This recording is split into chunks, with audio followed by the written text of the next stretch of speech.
Hi everyone, welcome. Operating system की series में आज का हमारा टॉपिक है FCFS विथ ओवरहेड। इससे पहले की वीडियो में हम लोगों ने first come first serve algorithm को डिस्कस किया था। आज हम लोग इसको ओवरहेड के कॉन्सेप्ट से समझेंगे। तो हमारे पास प्रोसेसेस दिए हुए हैं टेबल में, उसके साथ ही हमारे पास उनके अराइवल टाइम और बर्स्ट टाइम दिए हुए। एक्स्ट्रा में हमारे पास दी हुई डेल्टा इक्वल्स टू 1 यूनिट। ये डेल्टा जो है इसी को ओवरहेड बोलते हैं। ओवरहेड की वैल्यू जो दी हुई है 1 यूनिट दी हुई है। तो सिंपल ओवरहेड क्या होता है ना, overhead refers to the processing time required by the system. तो ये प्रोसेसिंग टाइम है जब हमारा CPU जो है, जैसे कि फर्स्ट कम फर्स्ट सर्व में हम लोग क्या करते थे, सिंपल जो प्रोसेस पहले रेडी क्यू में आएगा उसको पहले CPU मिलेगा। अगर यहाँ पे हम लोग उसके ओवरहेड को कॉन्सेप्ट को यूज़ कर रहे हैं और उसकी वैल्यू जो है ऑब्वियसली हमारे पास क्वेश्चन में दी हुई रहेगी।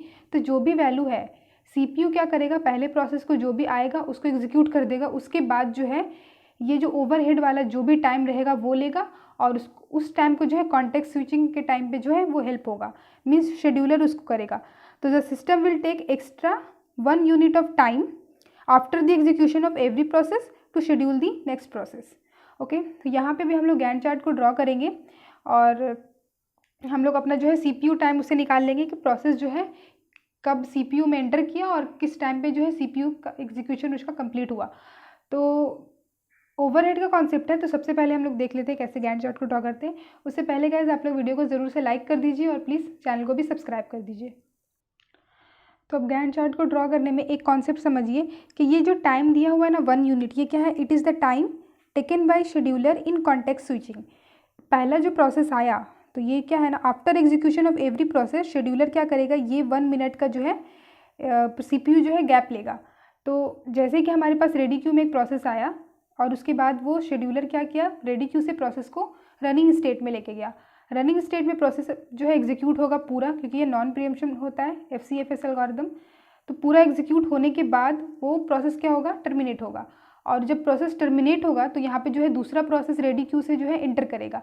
तो इस टाइम पे जो है ना क्या होगा, CPU जो है 1 यूनिट का जो है वो गैप लेगा, मतलब वो 1 यूनिट जो हम लोग बोल सकते हैं कि वो आइडल रहेगा। So context switching is always an overhead. Okay, तो सबसे पहले ही हम लोग को यहाँ पे गैंट चार्ट H नहीं होगा यहाँ पे, ओके छोड़िए। तो सबसे पहले जो CPU में प्रोसेस आएगा ना, तो सबसे पहले अभी तो सारे प्रोसेसेस जो हमारे पास रेडी क्यू में है, CPU में हम लोग को उन प्रोसेसेस को लाना है। तो पहले ही हमारा जो है ना 1 यूनिट ऑफ टाइम, क्योंकि हमारे पास यहाँ पे ओवरहेड की वैल्यू 1 दी हुई है, तो 0 से 1 यूनिट ऑफ टाइम में क्या रहेगा, CPU जो है ओवरहेड रहेगा, मीन्स CPU में कुछ नहीं रहेगा। CPU ये यहाँ पे जो है कॉन्टेक्स्ट स्विचिंग होगी। अब इसके बाद जो है हर एक प्रोसेस के बाद, जैसे मैंने बोला ना, system will take extra 1 unit of time after the execution of every process. So हर एक प्रोसेस के बाद जो है सिस्टम 1 यूनिट ऑफ टाइम का जो है वो एक गैप लेगा, ठीक है, to schedule the next process. So पहला अराइवल टाइम 0 है, तो P0 जो है वो एंटर करेगा CPU में और इसकी बर्स्ट टाइम 2 यूनिट है, तो 1 + 2 हो जाएंगे 3। ओके, अब जैसे ही ये प्रोसेस ख़त्म हुआ, ये P0 कंप्लीट होने के बाद फिर से वो जो है सिस्टम 1 यूनिट का जो है गैप लेगा। 3 to 4 जो है यहाँ पे ओवरहेड रहेगी। फिर उसके बाद P1 आएगा। P1 की एग्जीक्यूशन टाइम कितनी है, 3 यूनिट, तो 4 + 3 7। P1 के एग्जीक्यूशन के बाद फिर से वो 1 यूनिट का गैप डेल्टा, तो 7 से 8 हो जाएगा। उसके बाद क्या हमारे पास है P2, क्योंकि यहाँ पे अराइवल टाइम 0 1 2 3 4 5 ये जो सीरीज़ में दिया हुआ है, तो हम लोग सिंपल एक एक करके चूज़ कर लेंगे। अगर ये ऊपर नीचे होता तो फिर हम लोग को देखना पड़ता कि कौन सा प्रोसेस पहले रेडी क्यू में आ रहा है। ऑलराइट, तो P2 की जो एग्जीक्यूशन टाइम है वो है 2, तो 8 + 2 हो जाएगा 10, देन 10 से 11 ओवरहेड, देन P3 की एग्जीक्यूशन टाइम है 5, सो 11 से 16, देन ओवरहेड 16 से 17, 1 यूनिट के गैप पे लेंगे और ये सारे प्रोसेस को अकॉर्डिंग टू बर्स्ट टाइम लेते जाएंगे। P3 के बाद आएगा P4 और P4 के लिए हमारे पास है 6, तो 17 + 6 23, देन फिर से एक ओवरहेड 24 तक, फिर P5 आएगा एट लास्ट और 24, इसकी बर्स्ट टाइम 4 है, तो 24 + 4 दिस इज़ 28। तो लास्ट जो है लेंथ ऑफ द शेड्यूलर हमारा क्या हो गया, length of schedule 28 units. Okay, तो ये हमारा बन गया गैंट चार्ट। ओके, अब इसके अकॉर्डिंग हम लोग चाहें तो completion time, turn around time और वेटिंग टाइम हम लोग निकाल सकते हैं। लेकिन जनरली गाइस जो क्वेश्चंस आते हैं एग्जाम में उसमें इफिशिएंसी पूछी जाती है। जनरली इस टाइप के क्वेश्चंस एग्जाम में ज़्यादा नहीं आते हैं। जो क्वेश्चंस आएंगे वो आएंगे FCFS पर ही। कभी कभी एग्जाम में ये क्वेश्चन पूछ लिए जाते हैं ओवरहेड कॉन्सेप्ट, तो ये याद रखना ज़रूरी है, इसको समझ के रखना कि इस तरह का चीज़ भी जो है FCFS में होता है। सिस्टम क्या करता है, कॉन्टेक्स्ट स्विचिंग करने के लिए शेड्यूलर जो है जो भी टाइम लेगा उसका यहाँ पे दिया हुआ रहेगा, और हर एक प्रोसेसेस के बाद याद रखिएगा स्टार्टिंग में भी वो गैप रहेगा। ऐसा नहीं कि स्टार्टिंग कर दिए उसके बाद फिर उसके एक एक प्रोसेस में गैप। स्टार्टिंग में पहले ओवरहेड आएगा, उसके बाद हर एक प्रोसेस के बाद जो है जो भी ओवरहेड की वैल्यू रहेगी वो उस हिसाब से गैप लेगा। अगर 2 यूनिट रहा तो हम लोग 0 से 2 लेते।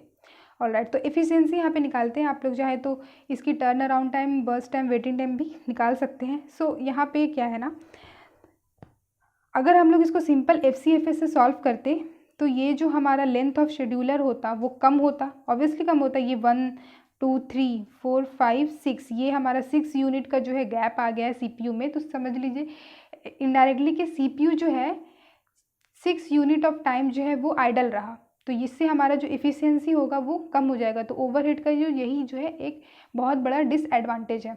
सो हम लोग यहाँ पे कैलकुलेट कर लेते हैं। सबसे पहले तो हम लोग कैलकुलेट करेंगे वेस्टेड टाइम। मैं यहाँ लिखती हूँ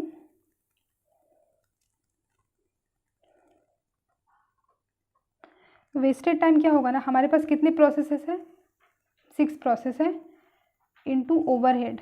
तो 6 इंटू ओवरहेड की वैल्यू कितनी है 1, तो इस तरीके से हो जाएगा यहाँ पे 6 यूनिट। ओके, कुछ लोग यहाँ पे वेस्टेड टाइम को क्या करते हैं, अगर ओवरहेड की वैल्यू 2 रहेगी तो भी 6 लिखते हैं। तो वैसा नहीं होता है, ऐसे गिन करके हम लोग जो ओवरहेड की वैल्यूज़ को नहीं लिखते हैं, हम लोग प्रोसेस को मल्टीप्लाई करते हैं ओवरहेड की वैल्यू से। मान लीजिए अगर 2 रहता तो हम लोग यहाँ से ऐसे काउंट करके तो 6 ही लिख देते, लेकिन उस केस में हमारा वेस्टेड टाइम जो है 12 यूनिट होता। ऑलराइट, टोटल टाइम हमारा क्या है,